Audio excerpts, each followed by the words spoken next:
I'll have to remember that one. Okay, so if we finish up with correlation, we had calculated out our correlation coefficient R last time, and we looked at how to do it both by hand and with the calculator last time. So if we try to figure out what that means, if the absolute value of the computed value of R exceeds the value in table A6, we're going to conclude that there is a linear correlation. Otherwise, there is not sufficient evidence to support the conclusion of a linear correlation. So as we're doing this, we're always going to go with the null hypothesis is the fact that there is, I got to remember how I want to word this one.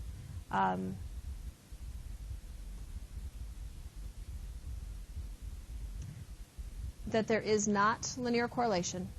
So we're always going to go with the assumption that there is not linear correlation, and then we are going to be doing our test to see if that's true or not.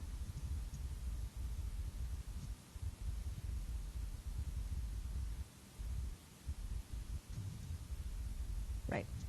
So we are going to always assume that there is not linear correlation. That is our original hypothesis, and that's what this is saying.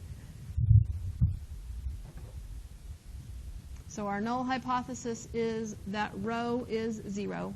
Remember that R is telling you about your linear correlation for the sample. Rho is the correlation for the entire population. So our null hypothesis is always that it is equal to 0, meaning there is no linear correlation.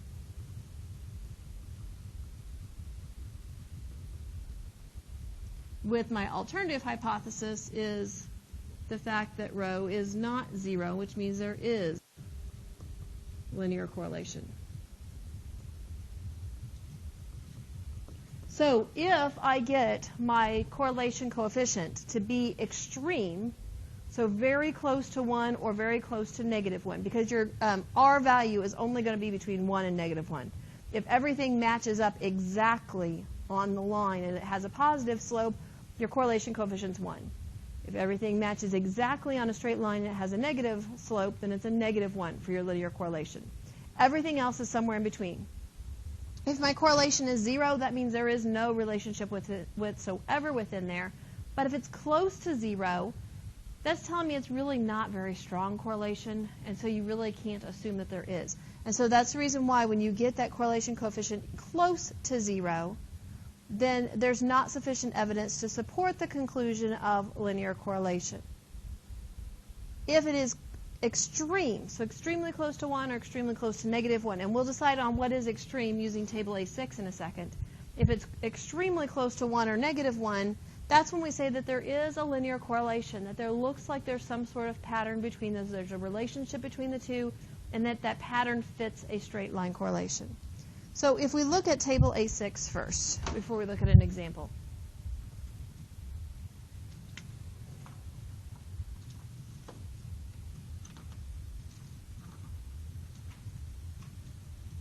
So notice with table A6 that we do have that difference of what do we want for alpha, and your only two choices are at the 5% significance level or the 1% significance level.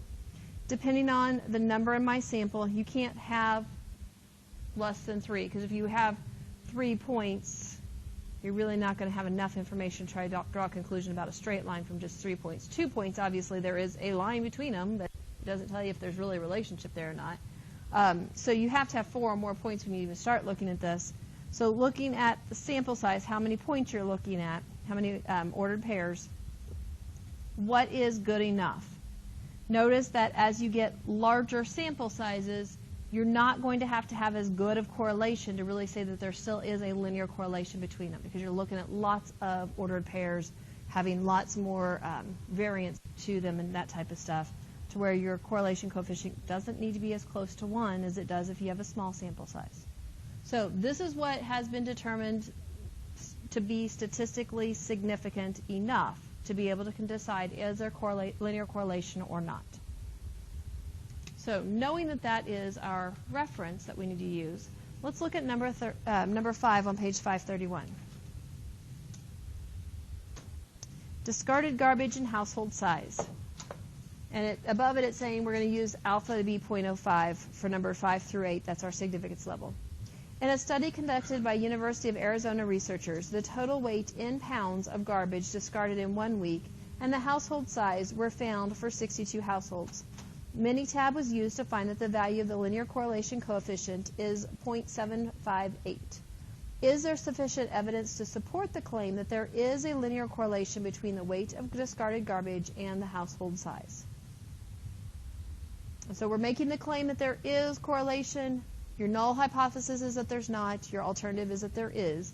And so if we're looking at trying to decide on this one, going back to my table, N is my sample size of 62, so 60 is as close as we can get. At the 5% level, what do we consider good enough? 0.254. Is my correlation more extreme than 0.254? 0.758 is a lot closer to 1 than 0.254 is, so it's more extreme. And so since that's more extreme, then that is telling me that there is a linear correlation between those, because the absolute value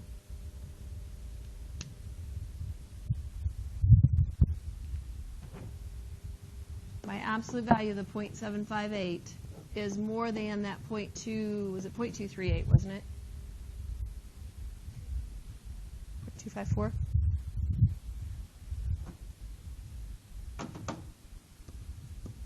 So since my value for my correlation coefficient is greater than that reference that we have for that 5% level, since that's true, then I can make the conclusion that there is linear correlation.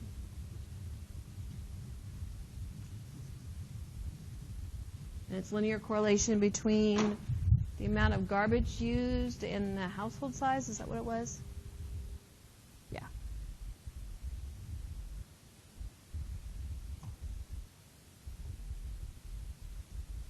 Which common sense kind of puts those two pieces together also, that you would expect there to be a correlation between the household size and the amount of garbage that's used.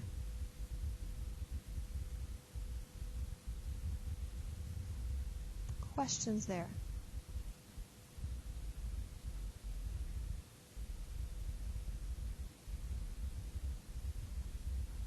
So when we talk about the properties of linear correlation coefficients, again, R is standing for the coefficient for your sample correlation. Rho is standing for the population correlation. As I was just saying before, your correlation coefficients are going to fall between the -1 and the +1. That if there is complete correlation between the two and they all fall in one exact straight line, if it has a positive slope, the correlation's 1. If it's a negative slope, it's -1. Everything else is going to fall somewhere in that range between those two things. If all values of either variable are converted to a different scale, the value of R does not change. So last time I was mentioning that there is a correlation between your wingspan and your height. Well, if you measured your wingspan in inches and you were looking at that relationship, and somebody instead came along and said, well, what if I measured in centimeters? Is that going to make a difference? It doesn't.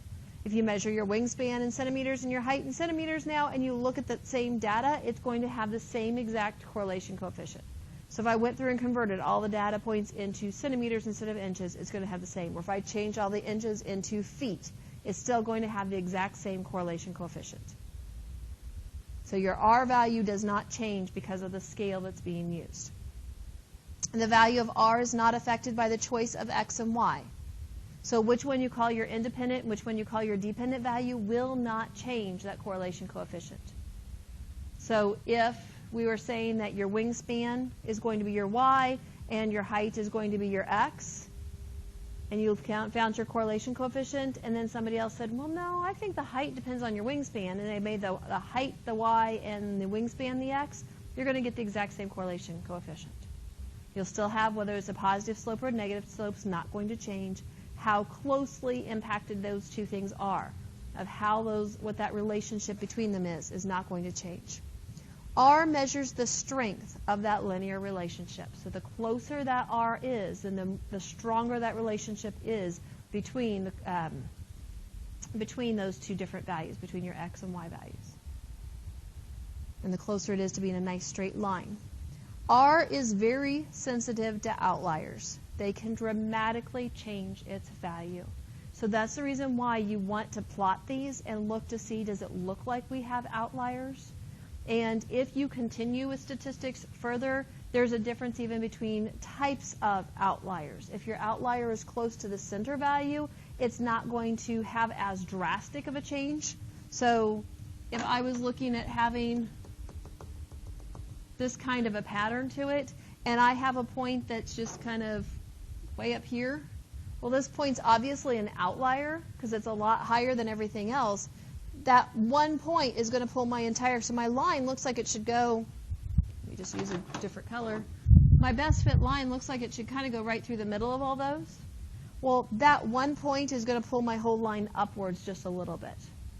But if my one point that's an outlier was, so everything else kind of stops, the highest X value I had is here, and this one's way over here, so it's a lot further, and it's further down both. This one's called a leverage point. It has an even more extreme change because now it's pulling the whole, kind of like if you're trying to use a tool and you want to have more leverage, you get further back on things so you can really work on it further. Same kind of thing here. It's got that leverage that's really pulling that down a whole lot more. So there's differences of even where those outliers are located, how much it can affect it. So if you're graphing something and you see that everything else seems to be fit in a pattern and you've got these extreme points, this is where those outliers have to be looked at with and without those outliers in there.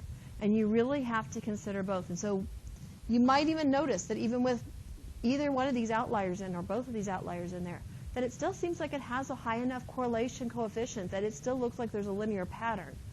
But these values really will make a difference in them. These 2 points right here would make that R value significantly closer to 0 than what it would have been before. So those are ones that you have to think about.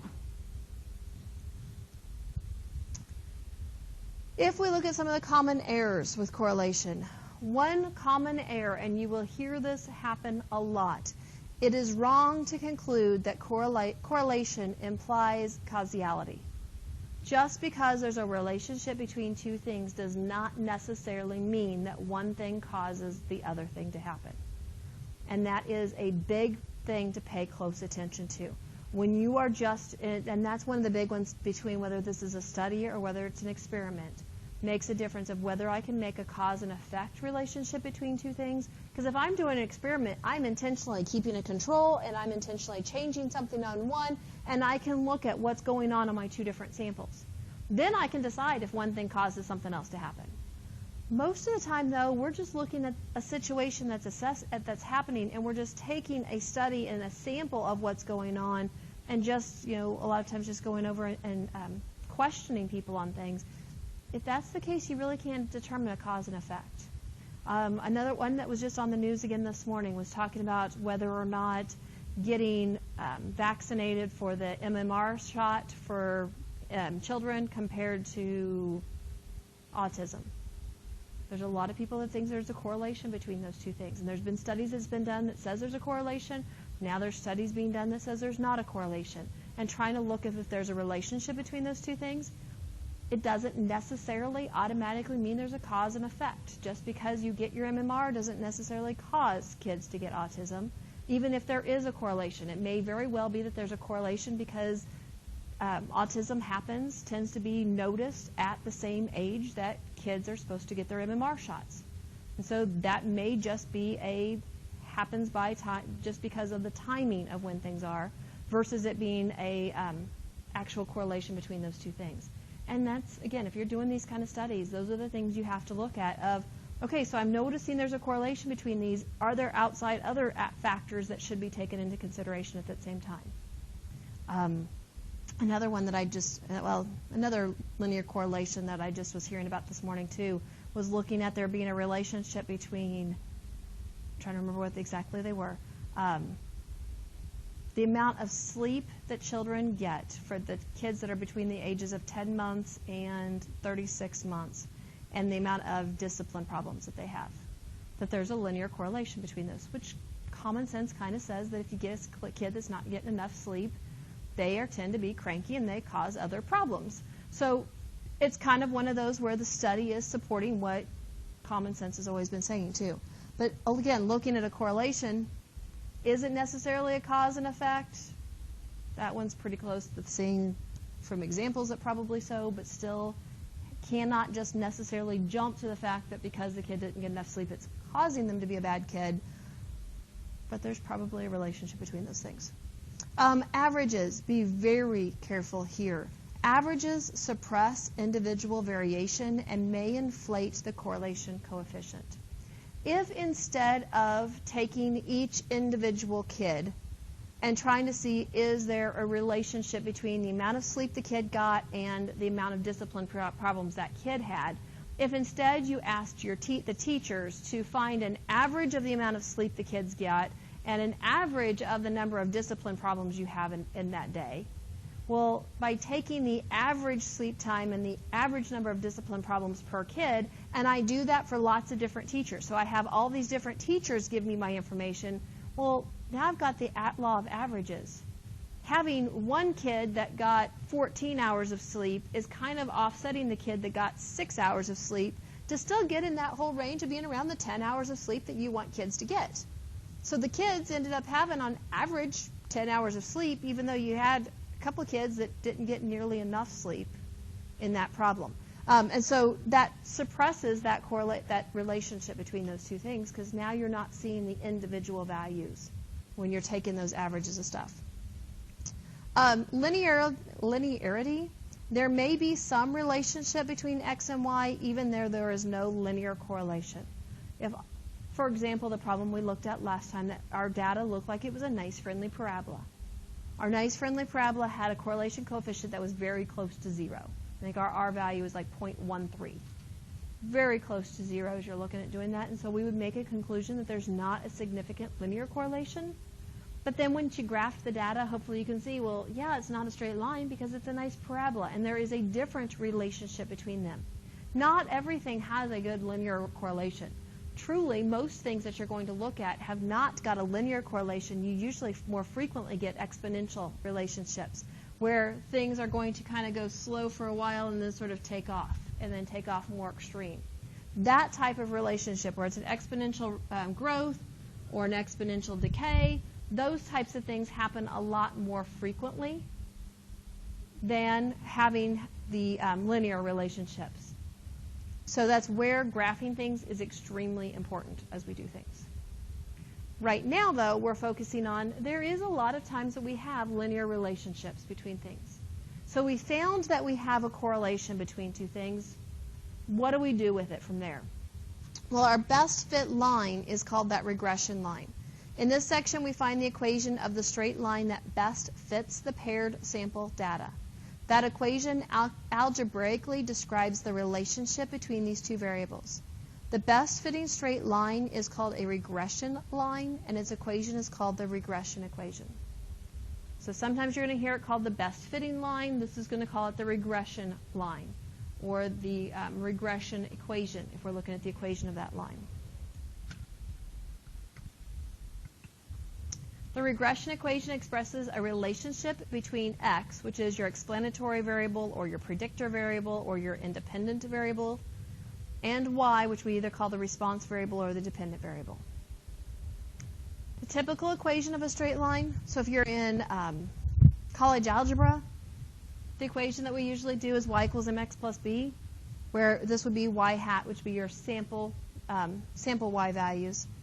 Instead of using Y equals mx plus b in statistics, we do it as Y hat equals b naught plus b sub 1 x, which with statistics makes more sense because b naught is my y-intercept. That's my starting point. From my starting point, that point that you usually know whenever you're looking at some samples, well, not necessarily with samples, but you usually have your good starting point, then we're going to use our slope to go from there. So b sub 1 is your slope, b naught is your y-intercept. So just backwards to what you would do in college algebra.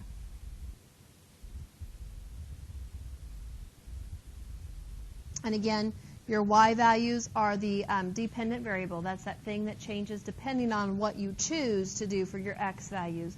X's are your independent variable. Which one you put on the x-axis and the y-axis will not change your correlation coefficient, it will change your equation, though, which you'll use as your regression equation. And usually there is a specific, you can choose which one is that independent. That's that thing that you are changing. You're seeing if changing that value has an effect on the y values. And the y is the dependent variable. Again, sometimes you'll hear them called the others. I'll usually call them independent and dependent when I talk about them. So my equations, again, that difference between sample statistics and population parameters. Beta sub naught compared to B naught is your y-intercept of your regression equation. Your slope, beta sub 1 is talking about the population slope versus B sub 1 is your sample slope. So if you are looking at having just a sample of the data, so if I'm looking at taking elementary school kids and I take a sample of these elementary school kids to look at how much sleep did they get compared to how many discipline problems they caused that day. Well, if I'm looking at taking that sample of it, then we're looking at lowercase b and lowercase b naught and lowercase b sub 1. If, on the other hand, I'm trying to describe the entire population of all elementary school kids, then I would be looking at the population uses beta naught and beta sub 1. This is, again, where we try to use our samples to infer what we think is going on to our population. Also notice y hat is my sample slope, or my sample y versus y is my population y value, of looking at how those two things are related, because we will choose our x for the equation and then find the y that goes with it to find those ordered pairs.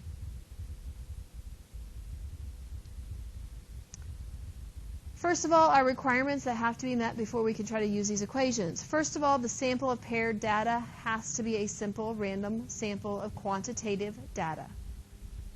So you've got to make sure you have a random sample of quantitative data so you have ordered pairs in that form x, y. Visual examination of the scatter plot shows that the points approximate a straight line pattern. So you graph them, you make sure they look like they're a straight line. If it looks like it's a parabola, don't use this. Any outliers must be removed if they are known to be errors. Then consider the effects of any outliers that are not known to be errors.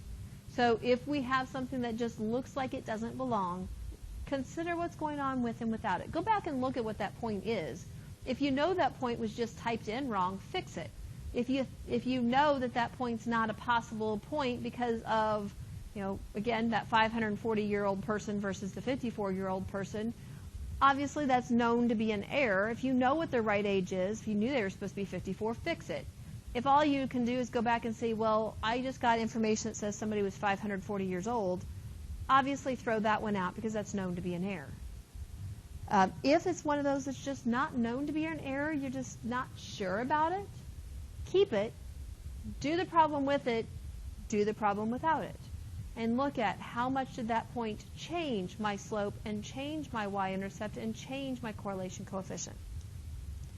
Now, all of these are the exact same requirements that we talked about in section 2, just to find the correlation coefficient. Now, looking at our notation so we can figure out what to do with it.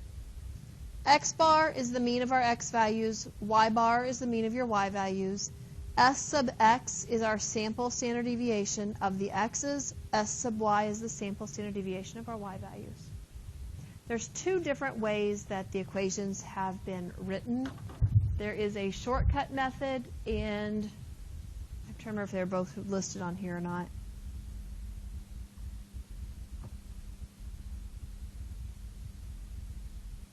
There it is.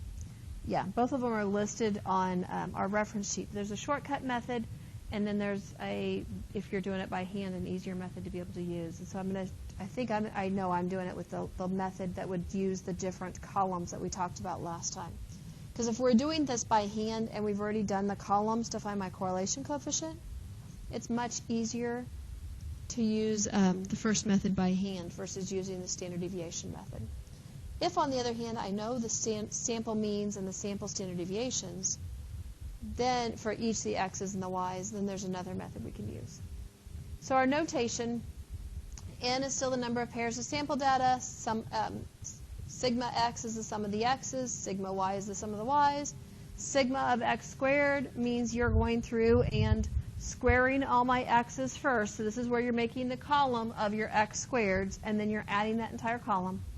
This is saying the sum of the x's and squaring that value. So you've added up all of your x's. You're taking the sum of that entire column and squaring that. So the difference between the order of operations as you do it. This is taking the column where you do the product of your x's and y's and add that entire column. R is the linear correlation coefficient for the sample data that we calculated last time. Rho is the linear correlation coefficient for the population data. So again, you would calculate it out the same way that we would calculate it out for the sample data. This is the formulas for finding your slope and your y-intercept. Again, this is taking those columns that we've already done and just paying attention to the order we're looking at them. That I am trying to find the number of points that there are times the sum of that column when we multiplied the products, minus taking the product of the x's times the product of the y's. Or sorry, the sum of the x's times the sum of the y's. To find my slope, then we're dividing this by the number of sample data points times the sum of the x squareds minus the sum of the x's and squaring that value. So your slope is still looking at finding that rise over the run, but since we're having to do it for all these different points and looking at what's going on for that, there's a lot of different manipulations that we're looking at. I'm not going to worry about trying to show you where the formulas come from and how all of them are coming about as we're doing these. And it's really just related to looking at taking each point and finding out how far away from the line it would be for finding that best fit line. To find my y-intercept, notice my denominator is the exact same denominator as you're finding your y-intercept as when you found your slope. What you do in your numerator changes, though. Another way you can find your slope is if I already found, sorry, not my slope, my y-intercept. If I'm trying to find my y-intercept, if I already knew my slope, my b sub 1, it's easy to find my sample means for my x's and my sample means for my y's, because that's just your sum of all your x's divided by n. The sum of all your y's divided by n. So calculating this and out using this formula where you're just putting it back into the equation, easier. And that's just rearranging the equation of moving these guys around. If I added the b1 times x bar to both sides, you'd have your y bar equaling b naught plus b1 times x bar. So it's just rearranging that equation. So those are our formulas we're using. When you're finding your y-intercept and your slope, round to 3 significant digits. If you're using the formulas by hand, do not round until the end. Try to keep as many decimals as possible throughout the entire problem. Don't round until the end. Because if you round to 3 decimals in the middle of this problem, you're going to have rounding error. You need to keep more decimals than what your final answer is going to be as we're doing this.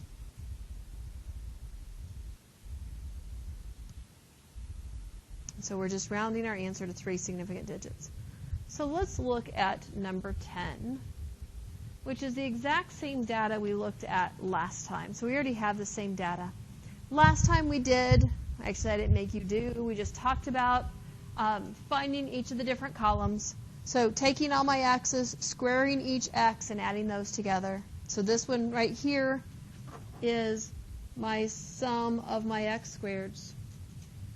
Taking each y and squaring each y value to get this column and adding those together. So this is the sum of my y squareds. This was multiplying all of these, so multiplying x and y together, adding all of these, so this is the sum of the xy. I guess I should say here, this is just the sum of the x's, this is just the sum of the y's. So now, using those numbers, plug them in to first of all find b naught. Oh, sorry, find b1 first. I think it's the easier one to find first, isn't it? Find b1 first.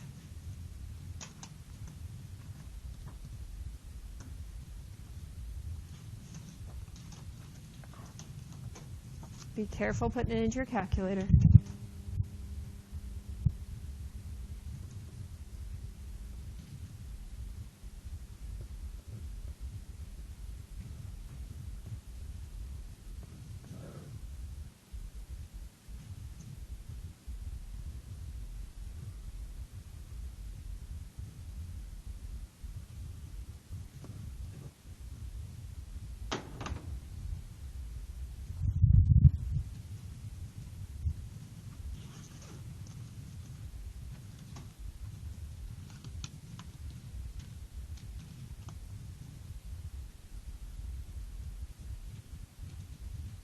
Be careful with all your parentheses that you'll need, because you need to make sure you have your order of operations correct.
Once you get your answer, round that to 3 decimals, you should be getting 0.500.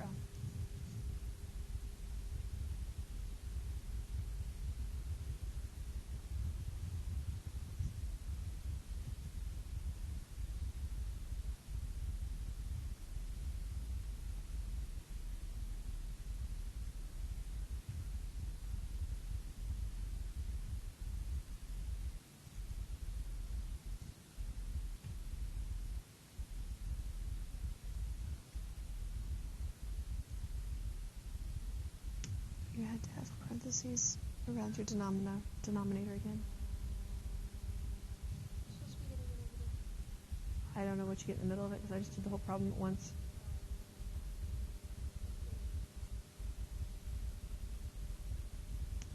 Something's not looking good there.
So as soon as you find B1, find B naught, you should get 3.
I'm sorry. That's why you guys aren't getting it working out. I left out an X, which is really important on this. Sorry. That makes a huge difference. Because I was getting 61.5 also, and I couldn't figure out why.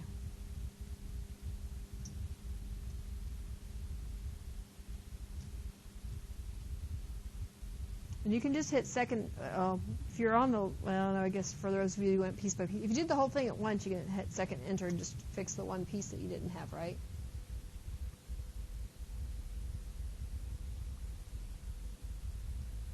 Yeah, that makes a huge difference. Sorry about that.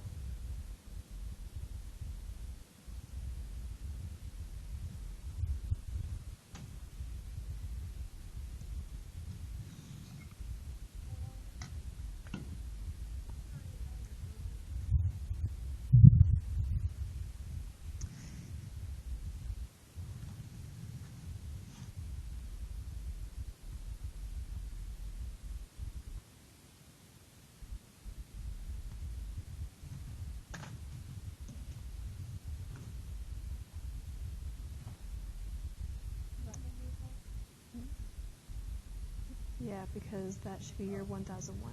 That's why. Okay, I did why.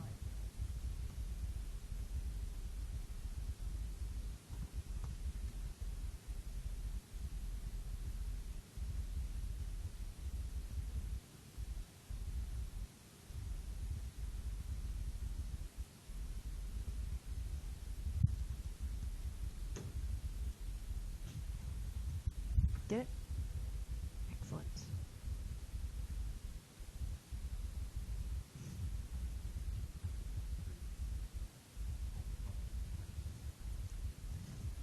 No, you're not.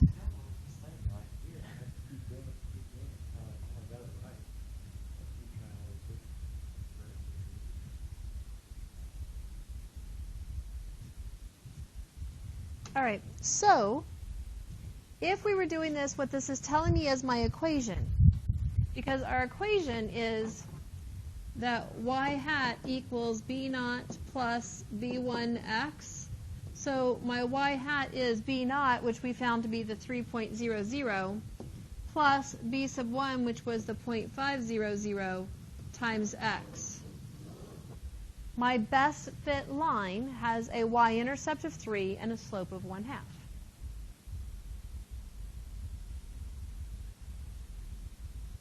Well, there is, because the meticulousness of the little tiny error that you could make doing this all by hand,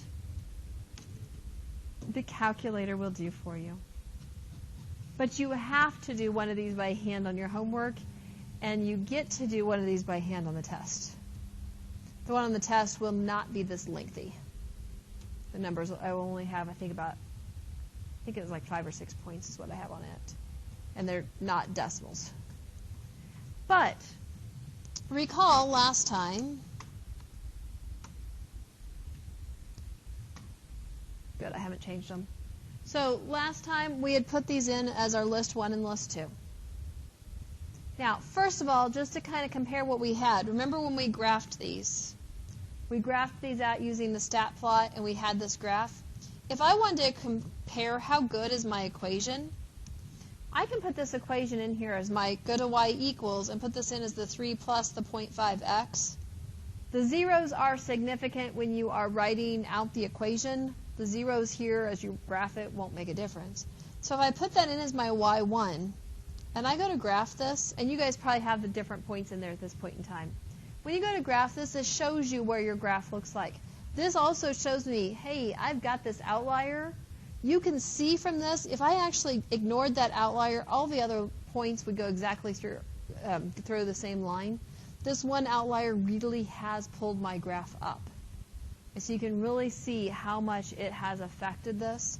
Because it's on the extremes, this one is considered a leverage point. It has a pretty significant change in my entire graph. So it's pulled my slope a lot more its direction. Questions? Now, if I wanted to figure out the equation, so now comparing it with the scatter plot we just did, graph it, okay, got it. So if I want to use the calculator to find it for me, we already turned the diagnostics on last time, and all of you guys were here last time, so we had this done already. So now, if we put our information into list 1 and list 2, so you guys already have some points. You probably still have the points from last time in there, I would imagine, for your list 1 and your list 2. Once we have those in there, if you go to Stat, arrow over to Calculate, go to number 4. Does that sound familiar? It's the exact same thing we talked about last time to find our correlation coefficient R. Once I do that, if it's in list 1 and list 2, I don't have to tell it that. If it's not, tell it where it was. Because my equation is y equals ax plus b, the a is my b sub 1, my b is my b naught. This is telling me my slope is the 0.499, 0.4997, so 0.500. It's telling me my y-intercept is the 3.00. Same exact answers we just came up with. It also tells me my correlation coefficient R, which we found last time to be that 0.816.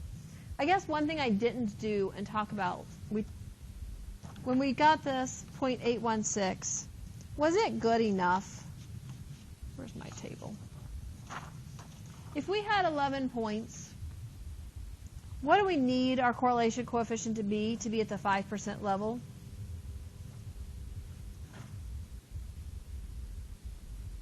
.602. Is the 0.816 better than that? Even at the 1% level, is my 0.816 better than the 0.735? So this one is statistically significant. It does have a linear correlation, even though we've got that outlier that's causing us issues. And so since this is good enough, this is telling me that my equation that we just had is a great equation for predicting data, even though it's got that one outlier really messing with it. Now, when we go to do this, how close am I to the end? Can't read my numbers. We have to be very careful of when we use our regression equation to use for predictions and when we don't. We can only use the regression equation for predictions if the graph, we use the regression equation for predictions only if the graph of the regression line on the scatter plot confirms that the regression line fits the points reasonably well. If I have my example that we just did, this one confirms that it fits it pretty good. These are going really close to most of my points. If I had a graph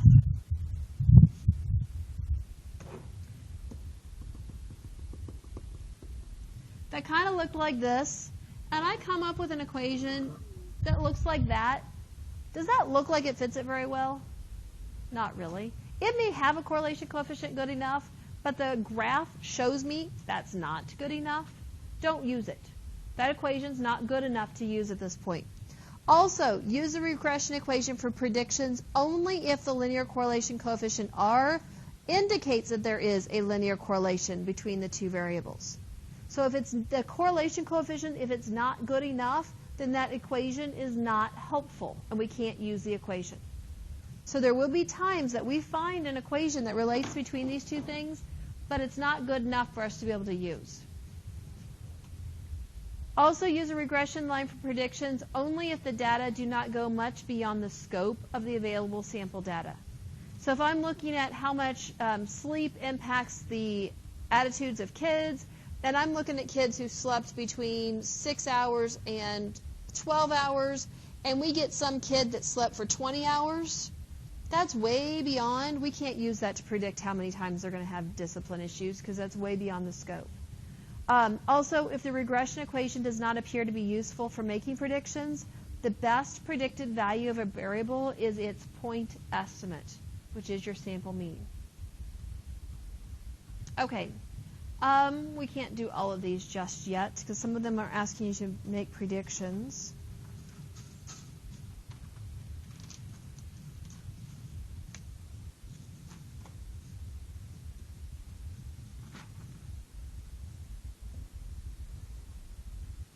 Yeah, there's a lot of these I can't use the predictions.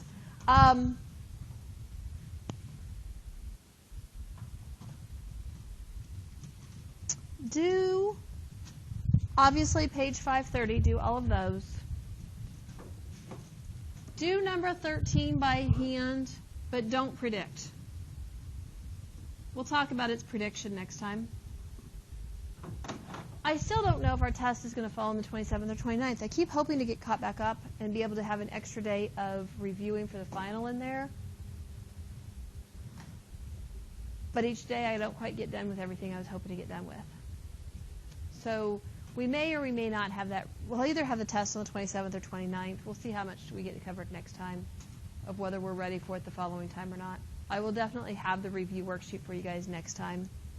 Either way. I don't know. I don't remember. I'll also have your guys' project next time for you to have. Our test for the final, today is also the last day to do course evaluations. Our final is on May 8th from 12 to 2, last possible time to do finals. And do any of you guys have classes right before a test from 10 to 12? So do you have a 10 o'clock class on Monday, Wednesday, Fridays? Okay. Because we don't have a lunch schedule. Do you guys think you're going to have a final that takes the entire 2 hours? Okay. We may have to figure out what to do about lunch because I don't want you guys starving. Because being hungry is not a good predictor of your best effort on a final.